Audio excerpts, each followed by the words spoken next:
அவரது வேகமான வேகம் மற்றும் எதிர்வினை நேரத்தின் காரணமாக ஜிரையாவுக்கு எதிரான போராட்டத்தில் டைச்சி வெற்றி பெறக்கூடும். ஜிரையாவின் வலிமையான ஜூட்சு, ராசெங்கன், இட்டாச்சியின் சூசானோவின் காரணமாக இட்டாச்சிக்கு எதிராக செயல்படாது. இட்டாச்சி வெற்றி பெறுவதற்கான சூசானோ. இட்டாச்சியில் சூசானோ உள்ளது. இது ஜிரையாவின் வலிமையான ஜூட்சு, ராசெங்கன் வேலை செய்வதை தடுக்கும். ஜென்ஜுட்சு. ஜென்ஜுட்சுவிற்கு துல்லியமான சக்ரா கட்டுப்பாடு மற்றும் மேம்பட்ட நுண்ணறிவு பயனுள்ளதாக இருக்க வேண்டும். இது ஜிராயாவுக்கு இல்லை. மங்கேக்கி. ஹேரிங்கன். உச்சிஹா படுகொலையின் போது இட்டாச்சி தனது மெய்ஞ்ச்கி ஹேரிங்கன் ஐ அதிக சோர்வின்றி 5 முறை பயன்படுத்த முடிந்தது.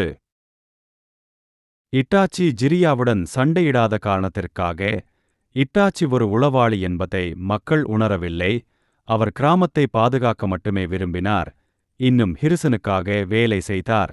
அவர் குரேனே, அசுமா மற்றும் ககாஷி ஆகியவற்றை காப்பாற்றினார்.